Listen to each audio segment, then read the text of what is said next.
tortured. So to deal with this topic,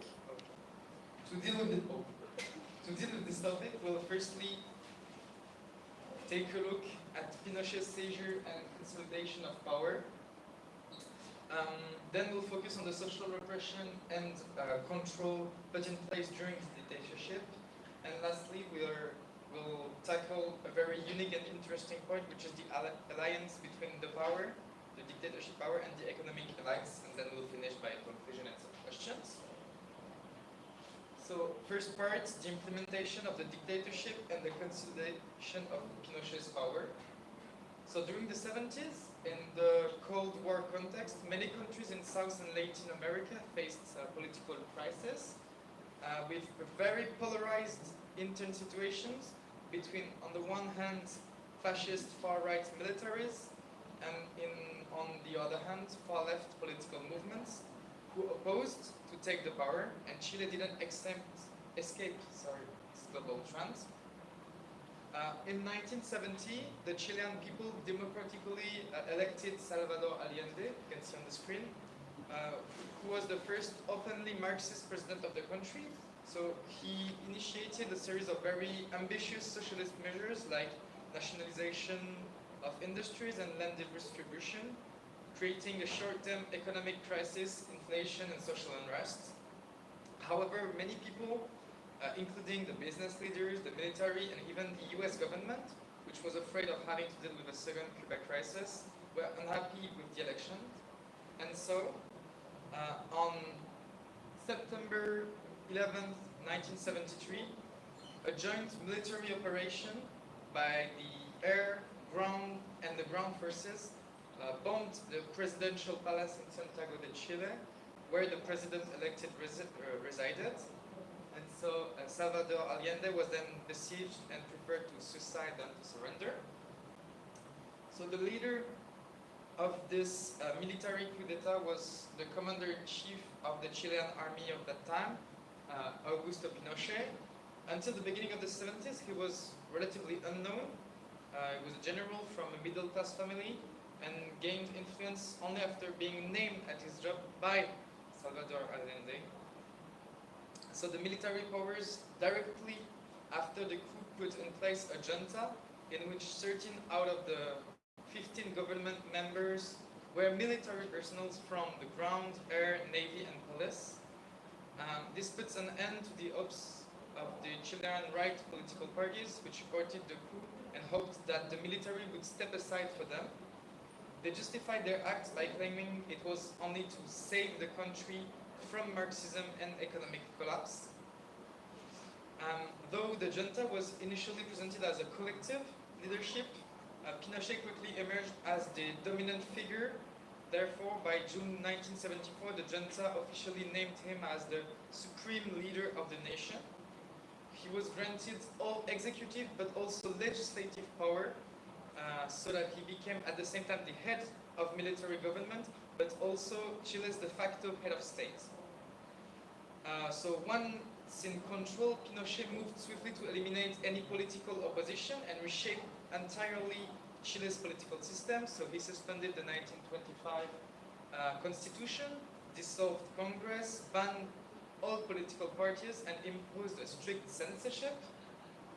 So to stay in power and extend his authority, Pinochet implemented a new authoritarian constitution which was passed in a controversial 1980 plebiscite that lacked transparency. One of his earliest and most chilling examples of Pinochet's method of consolidating power was the Caravana de la Muerte, carried out just weeks after the coup. So in October 1973, a military delegation led by General Stark traveled by helicopter to various towns and prisons across Chile, and their goal was to ensure the execution of leftist political prisoners who already had been detained. And at least 75 prisoners were executed, many after being tortured and without receiving any fair trials. So the Caravan of Death was maybe the first show and also like a tool of terror used by the regime. It was a clear warning. Opposition to the regime would be met with extreme violence.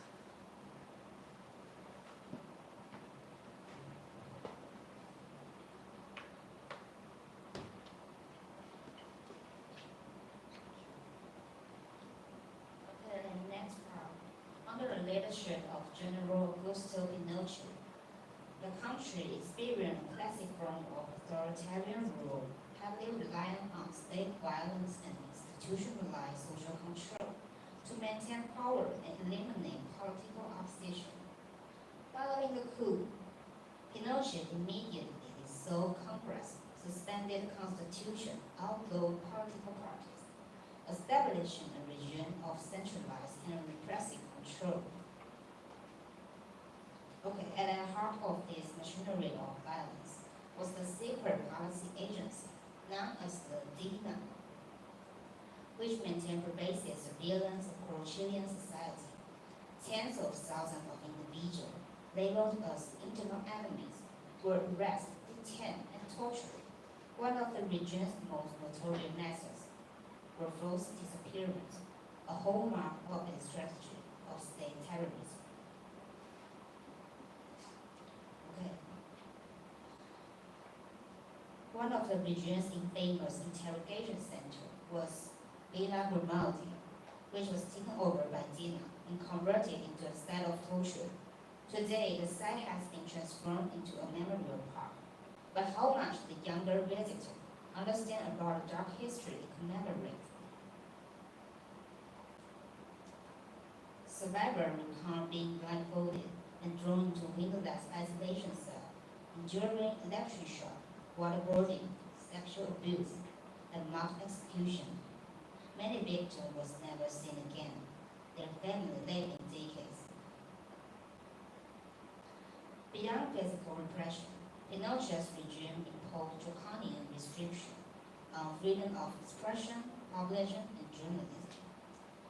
Many independent newspapers and radio stations were shut down immediately following the coup. Meanwhile, the government-controlled media, El Mercurio, played a central role in broadcasting official narrative, helping to construct a legitimizing discourse of anti-communist national salvation. In addition to direct violence and censorship, the regime exerted ideological control through the education system. Curricula were overhauled in order to legitimize the regime's use of state-sanctioned violence. Under military oversight, lefty intellectuals and professors were dismissed or exiled. They planned to cultivate a new generation resistant to subversion.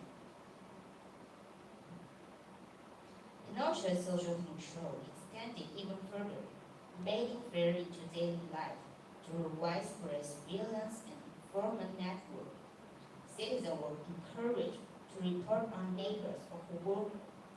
In school and university, student union and faculty groups were infiltrated or disbanded. The student leader, folk singer Victor Hara, was captured, tortured, and killed. While detained in East Stadio, Chile, his hands were broken and he was forced to play guitar before being executed. His body, buried 44 bloody wounds, was found in a cemetery days later.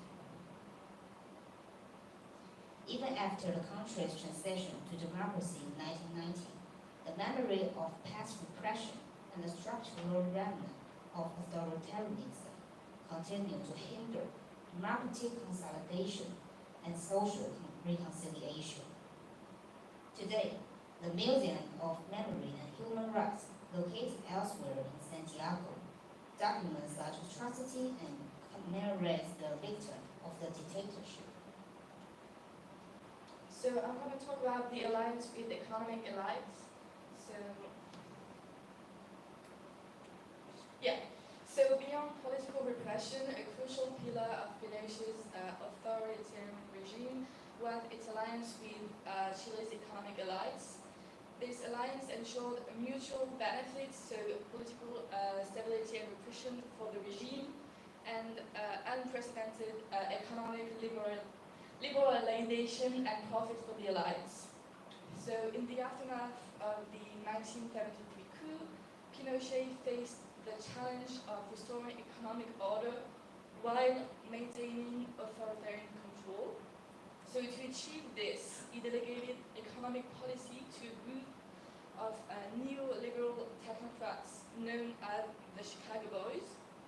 So those were a group of Chilean economists trained at the University of Chicago under scholars like Milton Friedman. They advocated free market reforms and minimal state intervention.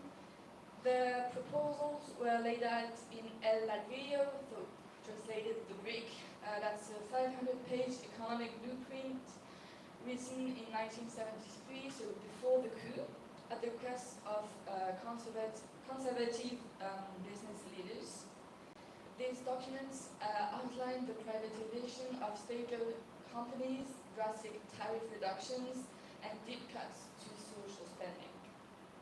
So once in power, the regime implemented these ideas, labor unions were dismantled, labor protections weakened, and public services slashed. Business alike reaped the benefits by acquiring public assets at low cost and operating under minimal regulation. So that resulted in sharp increases in economic inequalities in the country. So this symbiotic relationship reinforced the regime.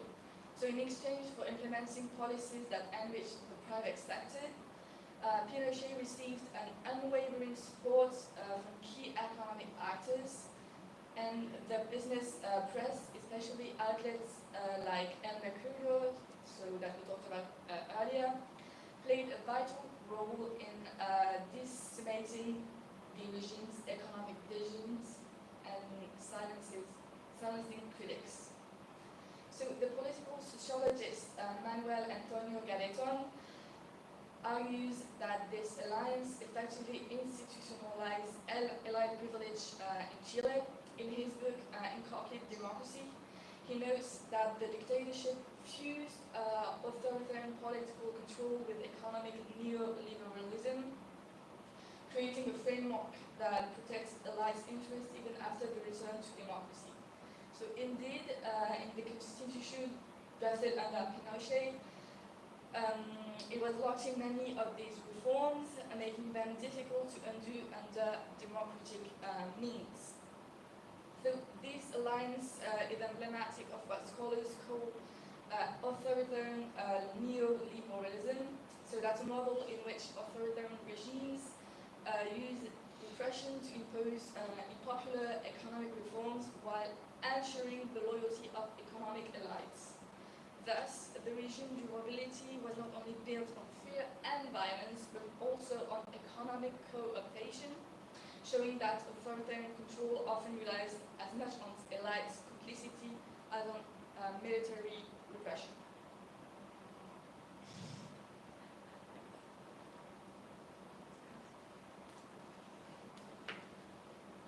So, in conclusion, Augusto Pinochet's mandate ended in 1988 with a national plebiscite. So, indeed, in his 1980 constitution, it was stated that after 8 years, the Chilean people could vote to decide if Augusto Pinochet could rule over the country for another 8 years or not. So, 56% of the votes were for the no. So Pinochet stepped down from power. So democratic elections followed, where the Christian Democratic Party took over.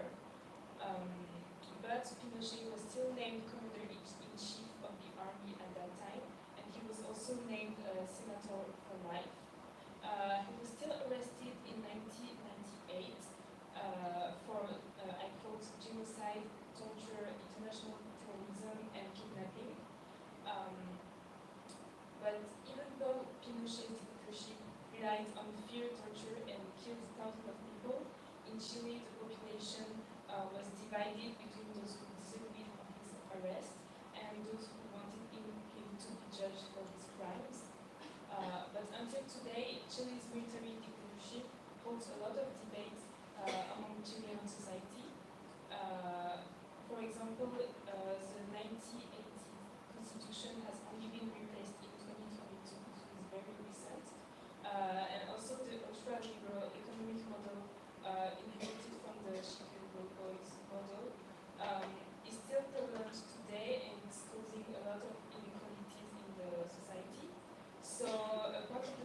Constitution still holds Augusto Pinochet as a savior against communism, and the other part sees him as a violent dictator responsible for a dark period of the Chilean history.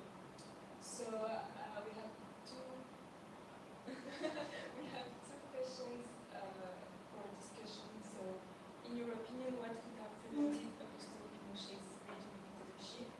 And can you understand why a part of the Chilean population still appreciates Augusto Pinochet despite his wrongdoing?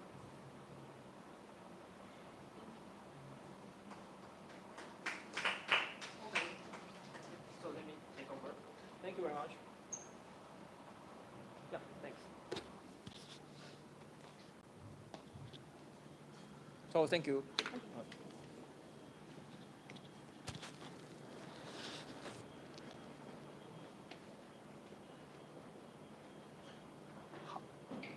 It is very difficult to prevent a military dictatorship because they have guns, right? They have guns. So first step is to take off their guns, which is very difficult, right? Which is very difficult. And after, I mean, when the power is not concentrated on the military, then there must be some laws to prevent that happen. So I think Taiwan can be a good example here.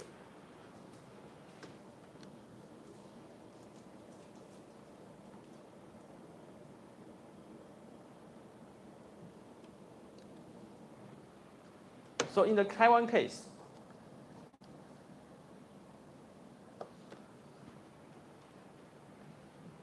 so we know that although Taiwan is a party-based authoritarian regime, but still there's a very strong army. And Chiang Kai-shek himself is a leader of the army, right? So he controls the army. And also, Chiang Kai-shek's son, Jiang Jingguo, controls all of the secret police. So all of the coercive institutions are controlled by the leader. And yeah, they utilize these kind of coercive institutions and rely them on to rule. So the case of Taiwan, when Taiwan is democratizing, then the role of the military becomes very important, especially this guy.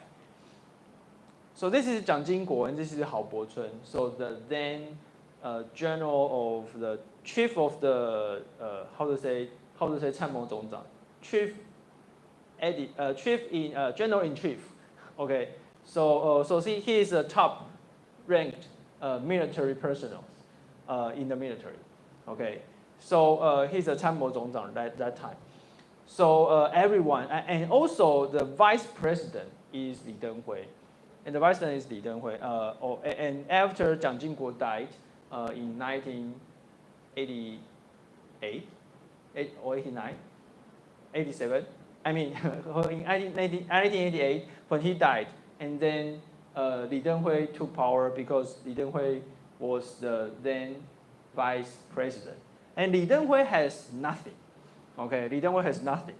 So Li Denghui at that time, he does not related to any factions in KMT, and because he is a weak guy, I mean he was a PhD from Cornell. He was a scholar in agriculture, and every strong man in KMT sees he is without any harm, so he cannot threaten to anyone. So he was picked as the vice president, and then when he became the president, that time no strong man in the KMT see he as a threat. Okay, so some factions controls the people or controls the legislature. Some people just controls the local factions. Some guys controls the military like Hao Bochun. So they are fighting with each other of who can become the next president, because the then president Li Denghui was nothing. I mean, nobody. He was just a nobody. No power, no military. Okay, no faction support. So Li Denghui was very smart to maybe he knows that there's an internal fight. So he appointed. I mean, our premier was appointed by the president. So, and according to our constitution, the premier is the top leader of the government. Okay, because in Taiwan or in that time or in constitution, we are a dual or semi-presidentialism. So there's a president and a premier, and the premier controls the government. Okay, so he appointed different party heavyweights as a premier, and after one appointment, then another faction will fight against that premier. Okay, and in the early 90, I think it's 1991, I think, he appointed Hao Bo-chun as the premier. So the military strongman, he has to retire from the military to become the premier.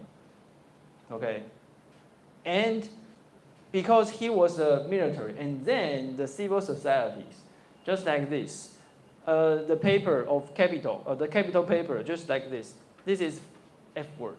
Okay, it's an F word to say no to the military strongman as the premier. Okay, so this is a very classical one, that the civil society does not want a military strongman to become the premier or to take over the whole country, because Taiwan that time has already in martial law for a very, very long time. Okay, so Li Denghui, just by this appointment and by this internal fight, and then he successfully took off the military power of the strongman Hao Bo-chun. Okay, and so he retired from the military and became the premier in order to control for the government, and then the civil society just have a mass uprising against him.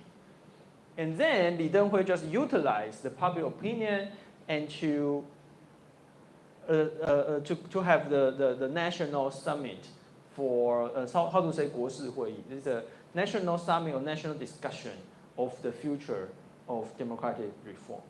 So that time, by appointing the strongman and some internal fight, he successfully take control over the military.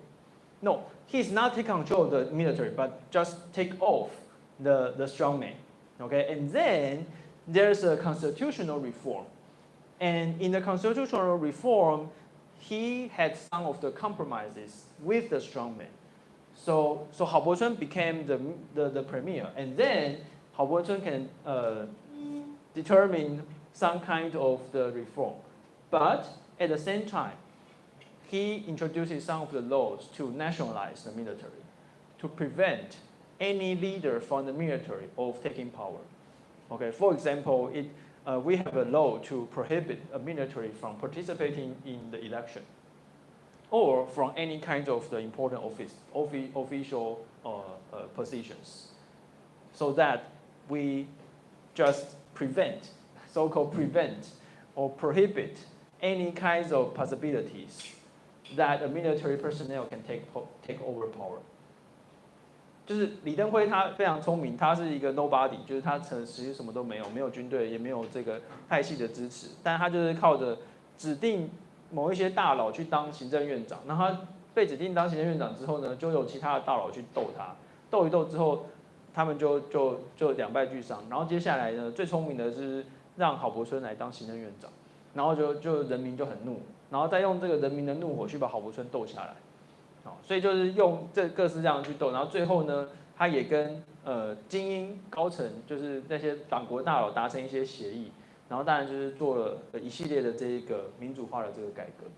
So after a whole series of these power struggles, KMT, so Li Denghui and KMT just led the constitutional reform and introduces the first national election of the legislature in 1992. And then the first presidential election in 1996. Okay, so that is why the foreign media just called Li Denghui as a Mr. Democracy, because he successfully and peacefully make this kind of political transition.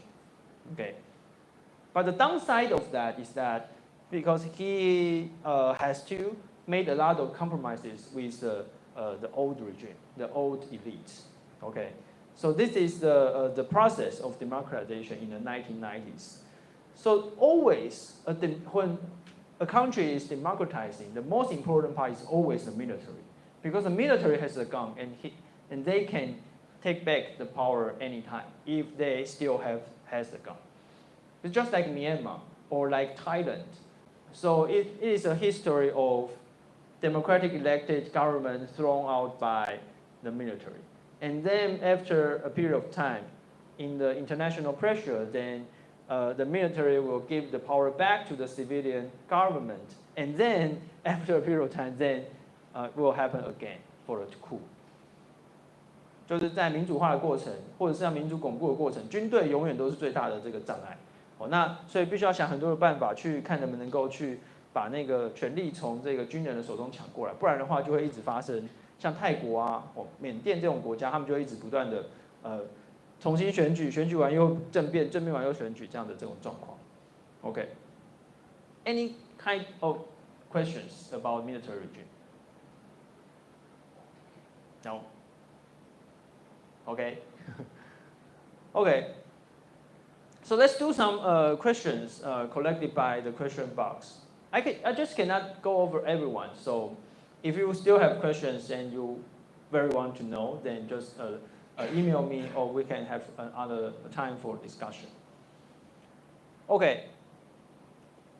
Do you think that democratic regimes will always be weaker and more questioned than authoritarian regimes because of the liberty of the meetings they accept?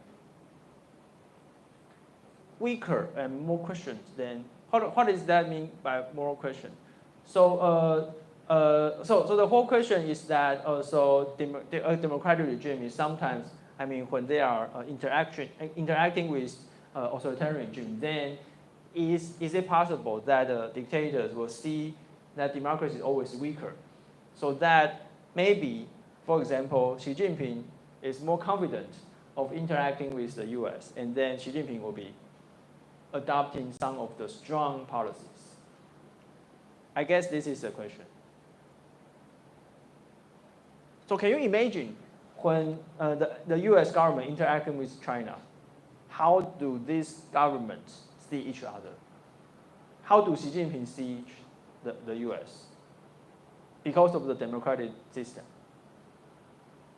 Yeah, please. Well, he probably sees the U.S. as weaker Mm-hmm. because his system is like the opposite. Mm-hmm. You know, so actually, maybe not now anymore. Yeah. But yeah, I feel like you can see it as weaker. Weaker in what dimension? Yeah, please. I think authoritarian leaders also believe that democratically elected leaders also have to care about people that vote for them, Mm-hmm. and so have to care about the public opinion, while authoritarian leaders don't have to because, they are not elected. So maybe they think that this public opinion can push democratically elected leaders to do something maybe that may not be. Yeah. So the recent tariff war is a very good example. So you see Mr. Trump just give up of a very tough position on China's tariff, right? Yesterday. Yeah. Why? Because we see a skyrocketing potential for inflation. We see a downfall of the stock market. So Mr. Trump has to do something to stop this trend. But China does not need to do anything because they do not need to respond to the people, right? The dictator can do anything. And there's a famous quote by Chinese top official that the Chinese people can eat grass for 2 years. That means they can suffer any kinds of these disasters in order to compete with the US. Okay, that is from, I think it's from Chinese premier or some very top officials. Okay, so, but Mr. Trump, he seems to be a tough guy, right?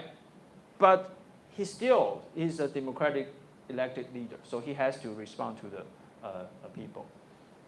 就是在中国跟美国的对抗当中，中国可以一直耍狠，放狠话，因为他们根本不用管人民的死活，什么通货膨胀，什么股票，对他们来讲根本跟人民没有关系。可是川普就必须要回应人民的需求，所以川普看起来是非常的强硬，但其实他也蛮脆弱的。Okay, so yeah, it is possible. So how do in the US and China's situation, like in the Indo-Pacific, how can a democratic country signal to the leaders of dictatorship that he should not use force? Because in a negotiation situation, right, in China and US, like in tariff negotiation, then it is likely that the dictators see democratic countries are more weak. But in terms of a military competition or a power competition, how can democracies signal or deter the dictators that they should not use force? If you say that, yeah, democratic leaders must respond, and then maybe they are more fragile, how can democratic countries signal or deter China or other countries like Russia to not using force? That is more important, right? Because in this area, in this region, we need deterrence. Yeah. How can we do that? Yeah, please. I think the best way would be to articulate the situation in a way that shows that the dictator doesn't have anything to win. For instance, if China was to invade Taiwan, it's a net loss because they're going to win some territory, the destruction and the death is not worth the risk. You mean the democratic leaders must show something or show some commitment or some results to them? By how? Not only ensuring, for instance, in the case of Taiwan, that Taiwan will receive support from democratic or Western countries, but most importantly, make sure that in this case China understands that it has nothing to win in invading Taiwan. Okay. So you mean the democracy should show their strength, to show like military drill or like cooperations or any kinds of plans that can guarantee their fight, they can fight back and make China pay, right? So they, how can you persuade or signal the dictators that the democratic countries can do this? Is there a way? How can you imagine a way to persuade them, persuade China, or persuade Xi Jinping? Yeah. Can you think of any methods or any kind of policies, ongoing policies, that is, the purpose is to signal China? Yeah, please. First, I think if we want to defend, to use weapon or some technology is not, we can't avoid that, but we can avoid to start a war. And I think if we want to stop China, the most important thing is not how we defend it, to not attack them. Mm-hmm. If he attack them, he will pay a lot of cost. Mm-hmm. Like now, Taiwan is free to speak, free to election. So if China come to rule Taiwan, they will feel very, very Troubled? yes, they Mhm. can control Taiwanese. Okay. So what you mean is that we have to show some cost for a potential invasion, right? And this cost coming from we are not governable by the dictators. Like in Taiwan, we have already get used to these democratic systems. And if you want to rule Taiwan, then people will not obey if you do not adopt this kind of democratic systems. And you must give us some of the democratic freedom of rights, like freedom of press, freedom of election, freedom of political participations, and we are get used to this, so we will never comply to the China's rule. Is that what you mean? Yeah. Okay. Yeah. Yeah. Great. So this is one way that we show we love or we have the determinants to defend our ways of life. Okay. We have to make it very clear that we want this kind of life, not yours, something like that, right? Okay, yeah. So another way is to maybe, another way of showing the cost to the dictator is that when they use force, we have the capability of defense, right? We have the ability of not to attack them, but to defend ourselves, to defend the invasion. So that also increased their cost of invasion. Okay, so it is all a signal problem.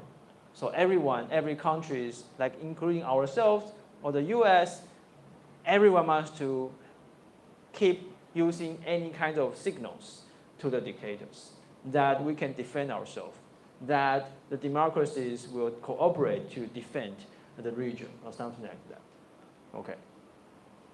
So when a country's voice is monopolized by a dictator and the political elites behind them, how can calls for reform break through widespread political apathy, and the regime's indoctrination of public political awareness and behavior?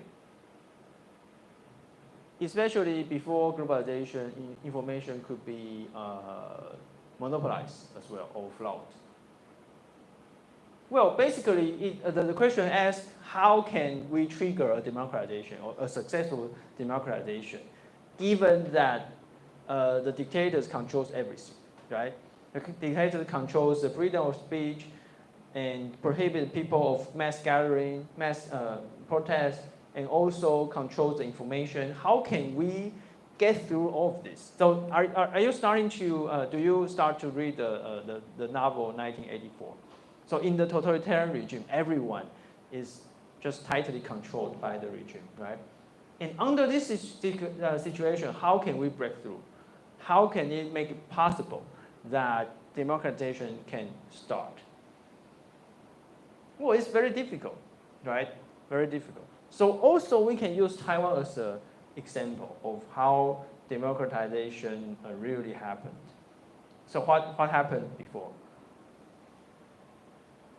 So firstly, there must be some people that risk their lives of organizing all of the events, or organize all of the organizations. Well, as long as the leader wants to deliver governance, he cannot do only violence. He has to open up to a certain degree of the cooperation with the oppositions, because he has to just understand the real situation of the society so that he can deliver a governance, a better policies. So there must be some room for the opposition to organize, some room. And in Taiwan's case, we see both internal efforts and also overseas efforts, especially Taiwanese activists seek for support from the US. So the US Congress supports a lot of support to Taiwan's political movement. Okay, so international force is international effort or international help is another big factor here. Yeah. Also, sometimes there are some internal disagreements from the elites. So the regime insiders, sometimes they will see some opportunities there, and the oppositions will seek to cooperate with the elites, okay, to seek some of the opportunities. So there are some ways, because the countries, most of the dictators cannot reach out to a very high level of control like in the totalitarian regime. But in the limited space there are some of the informations that can just spread out. OK， 就是说在每一个政权一定都会不可能做到全面的封锁，所以还是一定要会有一些空间去给人们去做政治的参与。不太可能全面的封锁，但就是在这个极限的空间里面，可能大家就会去想办法去做突破。那很多时候是还要有国际上的帮忙，给独裁者压力，这样子最后慢慢的就会民主化。OK。How do military coups affect international perspective on the country, specifically in the regard of who external countries recognize as a leader? Yeah, so unfortunately, sometimes in the international politics, the military coups are ignored. For example, in Myanmar, because my explanation is that because Myanmar is not a very important on geopolitics or important on economics for the region, because it is as though a long-term rule by the military and is kind of separated, isolated in itself from the international system. So it's not a core national interest for most of countries. It will not affect the politics in the region. So sometimes the world is just ignoring that. Okay, it's unfortunate. Okay. However, in some of the bigger countries or more salient issues, the Western countries will just intervene. Yeah, so it depends. It depends on the situation there. Yeah， 就是说，到底什么状况下，西方国家会去介入军事的这个政变，然后去防止就是那个变成军事独裁？这其实还要看它有没有影响到西方国家的这个利益这样子。So most of the time we will see some international pressure on the military regime or military leaders to pressure to give or to hold election as soon as possible. But it still depends on how the military leaders are willingness to do so. And sometimes, like in Thailand and Myanmar, so even after democracy, even after the introduction of the elections, the military can still get it back. Okay， 就是在很不幸的，就是说军人他们有的时候会承诺要给就是让大家举行选举，但是马上又反悔这样子。Okay. If most autocracies don't fall through democratization but instead transition to another form of authoritarian regime, how should we understand regime change in practice? Are we overestimating the significance of leadership change or protests when the deeper structure of authoritarian power remain intact? Yes, so less than half of the regime transition is transitioning to democracy. Yeah, so it's very difficult to democratize. But as long as there's a transition, then there will be some chance of change, okay? Some chance of democratization at least, okay? In the face of rising mass threats, if an authoritarian regime chooses to increase public services to appease the population instead of strengthening repression, could such a strategy in turn gradually open the door to political liberalization? Of course, yes, yes. So, so that is why, I mean, if you look at China's politics, in late 1990s, they are gradually open to the Western system of economy, especially capitalism. And they know it very much, and they spend a lot of efforts to prevent a political liberalization. Especially they banned all of the discussions on political liberalization following the economic openness. Okay, because in theory, economic openness will lead to more middle classes people, and these middle class people will demand for more political rights and economic rights. And then there will be a greater pressure for political liberalization. So Chinese Communist Party are very smart, so they know this. So they just ban all of the discussion, and they want to hold their power. At the same time, they do some open of the economy. So they are very smart to do this, and also they learn a lesson from Taiwan. So in the early 2000s and the late 1990s, they asked a lot of scholars from Taiwan about our democratization experiments. They want to know how to prevent political liberalization following all of this economic openness. So yeah, we provide them some of the lessons so that CCP can hold power. 就是中国共产党他们非常知道说，经济上的开放就是会带来可能民主化或者是自由化的这个可能性，所以他们就是花了很多的力气在防止这件事情发生。而且他们会请教很多国民党的学者，说那时候发生什么事情，他们然后借此来避免他们自己也会被就是民主化或者自由化的浪潮给淹没过去。所以这共产党的这个统治非常的厉害。Okay, any questions? So let me reiterate again that the two talks in the noon are optional. So we still have class on next week. Okay, we still have class.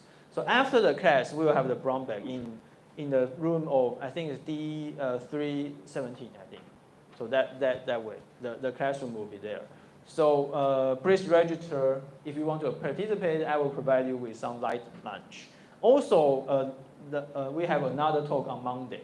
So you can use this as a seminar notes. Both are optional, but yeah, please. What room is the one on the 5th? On May 5th? Oh, this is I tentatively on the 10th floor, the conference room of the college. Okay, it's at 10:05. Okay, so right now we will have a book exhibition in the 10th floor right now, and also there will be a lunch talk by the chief editor-in-chief of 卫城出版社. It will be in Mandarin. So this noon right now on the 10th floor. So I will see you next week. Okay. So if you have any question, just email me. Thank you.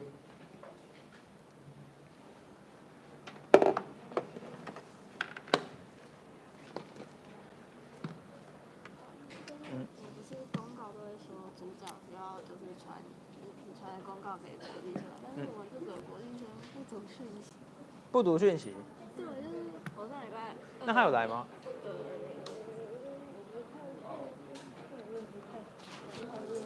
好吧，那就算了，没关系，他不读就没办法。我礼拜2传给他，然后礼拜4又叫他读讯息，然后还是没读。我礼拜5跑去群组 tag 他，他到今天都没读讯息。那就算了，没关系，就尽量了，谢谢，谢谢。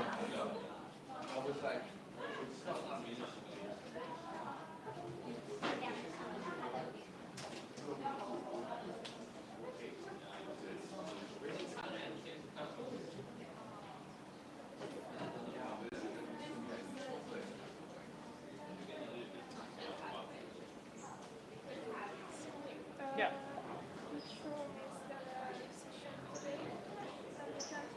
Yeah, on the 10th floor. Just in the 10th floor, the lobby. Yeah.